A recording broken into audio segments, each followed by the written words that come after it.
सरस्वती व्यासं ततो जयमुदीरये। मूकं करोति वाचालं पंगुलंघयते यत्कृपातमहं वन्दे परमानन्दमाधवो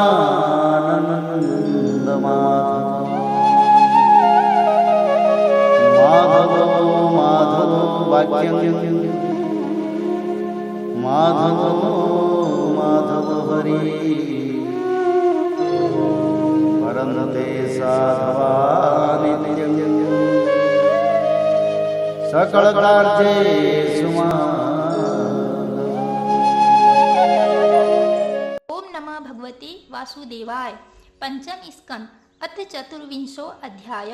राहु आदि की स्थिति, अतलादी नीचे के लोगों का वर्णन। श्री सुखदेव जी कहते हैं, परीक्षित, कुछ लोगों का कथन है कि सूर्य से 10,000 योजन नीचे राहु नक्षत्रों के समान घूमता है। इसने भगवान की कृपा से ही देवत्व और ग्रहत्व प्राप्त किया है। स्वयं यह सिंह का पुत्र असुराधम होने के कारण किसी प्रकार इस पद के योग्य नहीं है। इसके जन्म और कर्मों का हम आगे वर्णन करेंगे। सूर्य का जो यह अत्यंत तपता हुआ मंडल है, उसका विस्तार 10,000 योजन बतलाया जाता है। इसी प्रकार चंद्रमंडल का विस्तार 12,000 योजन है और राहु का 13,000 योजन। अमृतपान के समय राहु देवता के वेश में सूर्य और चंद्रमा के बीच में आकर बैठ गया था। उस समय सूर्य और चंद्रमा ने इसका भेद खोल दिया था। उस वैर को याद करके यह अमावस्या और पूर्णिमा के दिन उन पर आक्रमण करता है। यह देखकर भगवान ने सूर्य और चंद्रमा की रक्षा के लिए उन दोनों के पास अपने प्रिय आयुध सुदर्शन चक्र को नियुक्त कर दिया है।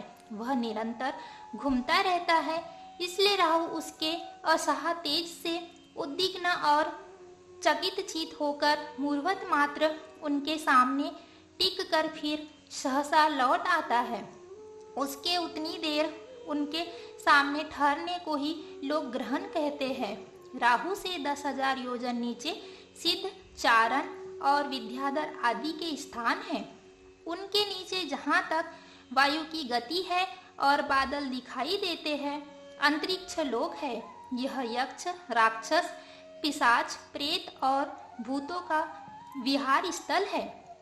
उससे नीचे 100 योजन की दूरी पर यह पृथ्वी है, जहाँ तक हंस, गिद्ध, बाज और गरुड़ आदि प्रधान पक्षी उड़ सकते हैं, वहीं तक इसकी सीमा है। पृथ्वी के विस्तार और स्थिति आदि का वर्णन तो हो ही चुका है। इसके भी नीचे अतल, वितल, सुतल, तलातल, महातल, रसातल और पाताल नाम के 7 भूविवर भूगर्भिस्थित बिल या लोक है।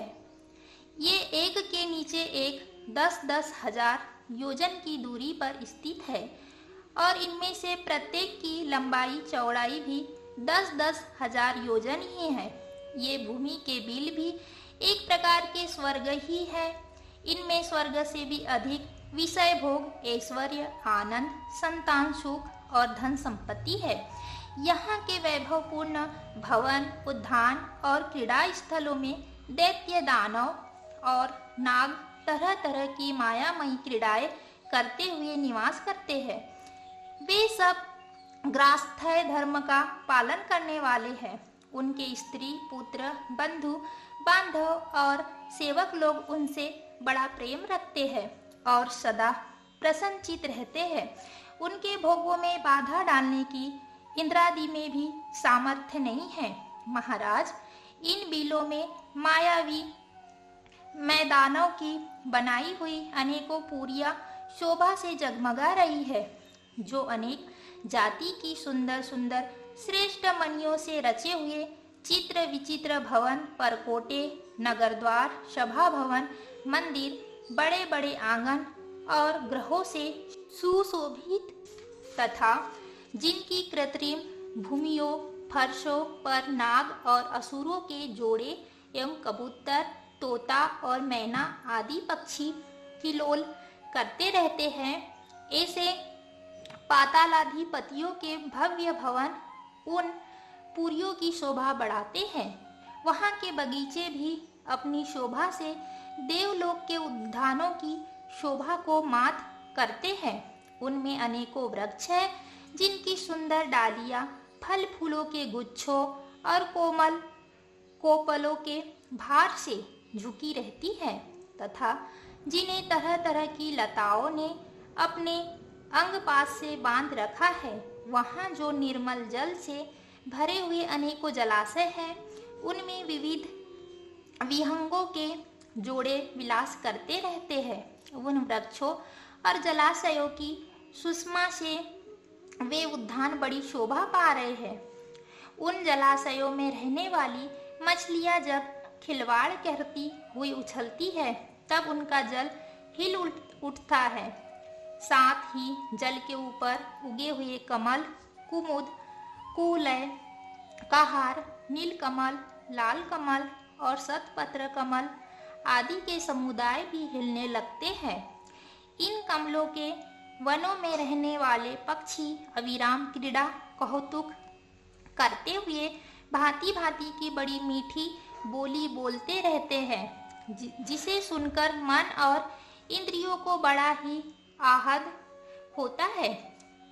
उस समय समस्त इंद्रियों में उत्सव सा छा जाता है।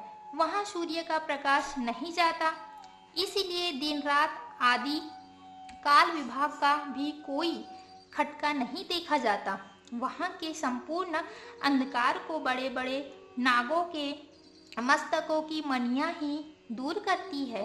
इन लोकों के निवासी जन औषधि रस रसायन अन्न पान और स्नादि का सेवन करते हैं। वे सभी पदार्थ दिव्य होते हैं। इन दिव्य वस्तुओं के सेवन से उन्हें मानसिक या शारीरिक रोग नहीं होते तथा झुर्रियां पड़ जाना, बाल पक जाना, बुढ़ापा आ जाना, देह का कांतिहीन हो जाना, शरीर में से दुर्गंध आना, पसीना चूना, थकावट अथवा शिथिलता आना तथा आयु के साथ शरीर की अवस्थाओं का बदलना, ये कोई विकार नहीं होते। वे सदा सुंदर, स्वस्थ, जवान और शक्ति संपन्न रहते हैं। उन पुण्य पुरुषों की भगवान के तेज रूप सुदर्शन चक्र के सिवा और किसी साधन से मृत्यु नहीं हो सकती। सुदर्शन चक्र के तो आते ही भय के कारण असुर मनियों का गर्भस्राव और गर्भपात हो जाता है। अतल लोक में मैं दानव का पुत्र असुर बल रहता है। उसने 96 प्रकार की माया रची है। उनमें से कोई कोई आज भी मायावी पुरुषों में पाई जाती है। उसने एक बार जम्भाई ली थी। उस समय उसके मुख से स्वैरिणी केवल अपने वर्ण के पुरुषों से रमन करने वाली कामिनी, अन्य वर्णों के पुरुषों से भी समागम करने वाली और पुंसचली अत्यंत चंचल स्वभाव वाली 3 प्रकार की स्त्रियां उत्पन्न हुई। ये उस लोक में रहने वाले पुरुषों को हाटक नाम का रस पिलाकर संभोग करने में समर्थ बना लेती है और फिर उनके साथ अपनी हाव भावमयी चितवन, प्रेममय मुस्कान, प्रेमालाप और आलिंगन आदि के द्वारा यथेष्ट रमन करती है। उस हाटक रस को पीकर मनुष्य मंदार सा हो जाता है और अपने को 10,000 हाथियों के समान बलवान समझकर मैं ईश्वर हूँ, मैं सिद्ध हूँ, इस प्रकार बढ़ बढ़कर बातें करने लगता है। उसके नीचे भीतर लोक में भगवान हाटकेश्वर नामक महादेव जी अपने पार्षद भूतगणों के सहित रहते हैं। वे प्रजापति की सृष्टि की वृद्धि के लिए भवानी के साथ विहार करते रहते हैं। उन दोनों के तेज से वहाँ हाटकी नाम की एक श्रेष्ठ नदी निकलती है। उसके जल को वायु से प्रज्वलित अग्नि बड़े उत्साह से पीता है। वह जो हाटक नाम का सोना थूकता है उससे बने हुए आभूषणों को दैत्य राजाओं के अंतपुरों में स्त्री पुरुष सभी धारण करते हैं। बीतल के नीचे सूतल लोक है, उसमें महायशस्वी पवित्र कीर्ति विरोचन पुत्र बलि रहते हैं। भगवान ने इंद्र का प्रिय करने के लिए अदिति के गर्भ से वटु वामन रूप में अवतीर्ण होकर उनसे तीनों लोक छीन लिए थे। फिर भगवान की कृपा से ही उनका इस लोक में प्रवेश हुआ। यहाँ उन्हें जैसी उत्कृष्ट संपत्ति मिली हुई है वैसी इंद्रादि के पास भी नहीं है। अतः वे उन्हीं पूज्यतम प्रभु की अपने धर्माचरण द्वारा आराधना करते हुए यहाँ आज भी निर्भयता पूर्वक रहते हैं।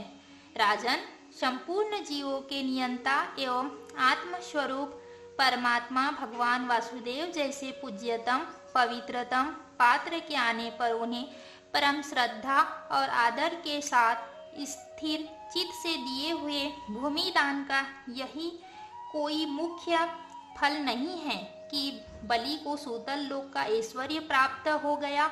यह ऐश्वर्य तो अनित्य है, किंतु वह भूमिदान तो साक्षात मोक्ष का ही द्वार है। भगवान का तो छिकने गिरने और फिसलने के समय विवश होकर एक बार नाम लेने से भी मनुष्य सहसा कर्म बंधन को काट देता है, जबकि मुमुक्ष लोग इस कर्म बंधन को योग साधन आदि अन्य अनेकों उपायों का आश्रय लेने पर बड़े कष्ट से कहीं काट पाते हैं। अतएव अपने संयमी भक्त और ज्ञानियों को स्वस्वरूप प्रदान करने वाले और समस्त प्राणियों के आत्मा श्री भगवान को आत्मभाव से किए हुए भूमि दान का यह फल नहीं हो सकता। भगवान ने यदि बलि को उसके सर्वस्व दान के बदले अपनी विस्मृति कराने वाला यह मायामय भोग और ऐश्वर्य ही दिया, तो उन्होंने उस पर यह कोई अनुग्रह नहीं किया। जिस समय कोई और उपाय न देखकर भगवान ने याचना के छल से उसका त्रिलोकी का राज्य छीन लिया और उसके पास केवल उसका शरीर मात्र ही शेष रहने दिया, तब वरुण के पांसों में बांधकर पार्वती की गुफा में डाल दिए जाने पर उसने कहा था, खेद है, यह ऐश्वर्यशाली इंद्र विद्वान होकर भी अपना सच्चा स्वार्थ सिद्ध करने में कुशल नहीं है। इसने सम्मति लेने के लिए अनन्य भाव से बृहस्पति जी को अपना मंत्री बनाया, फिर भी उनकी अवहेलना करके इसने श्री विष्णु भगवान से उनका दास्य न मांगकर उनके द्वारा मुझसे अपने लिए ये भोग ही मांगे। ये तीन लोक तो केवल एक मनवंतर तक ही रहते हैं, जो अनंत काल का एक अवयव मात्र है। भगवान के कैकर्य के आगे भला इन तुच्छ भोगों का क्या मूल्य है। हमारे पितामह प्रहलाद जी ने भगवान के हाथों अपने पिता हिरण्यकश्यपु के मारे जाने पर प्रभु की सेवा का ही वर मांगा था। भगवान देना भी चाहते थे, तो भी उनसे दूर करने वाला समझकर उन्होंने अपने पिता का निष्कंटक राज्य लेना स्वीकार नहीं किया। वे बड़े महानुभाव थे।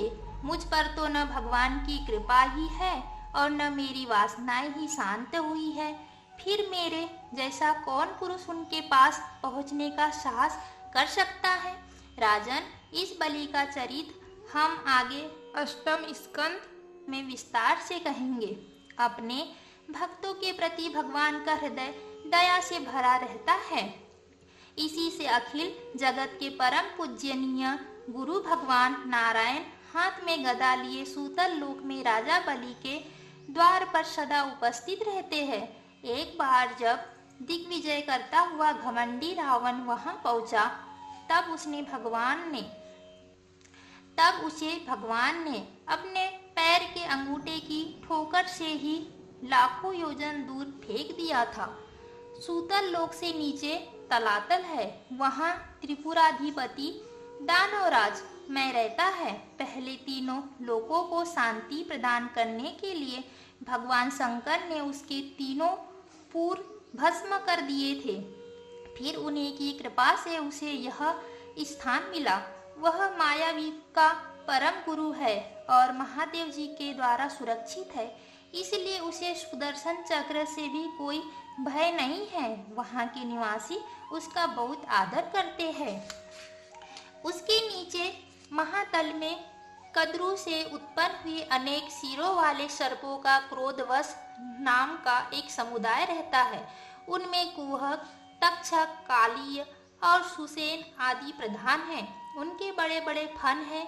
वे सदा भगवान के वाहन पक्षीराज गरुड़ जी से डरते हैं, तो कभी कभी अपने स्त्री, पुत्र, मित्र और कुटुंब के संग से प्रमथ होकर विहार करने लगते हैं। उसके नीचे रसातल में पनी नाम के दैत्य और दानव रहते हैं।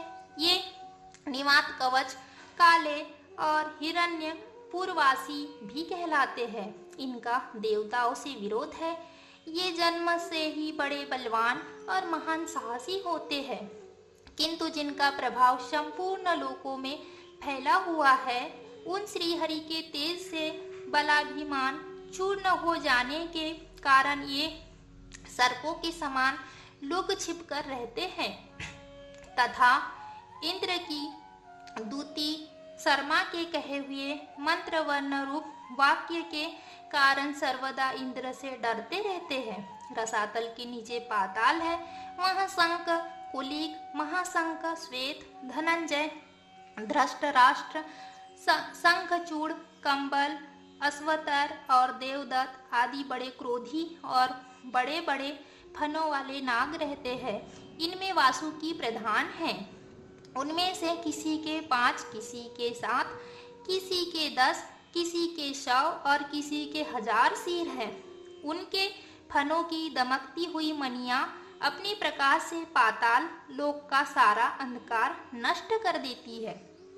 इति श्रीमद्भागवते महापुराणे पारमहंस्यां संहितायां पंचम स्कंदे राहादि स्थिति बिल स्वर्ग मर्यादा निरूपणम नाम 24 अध्याय।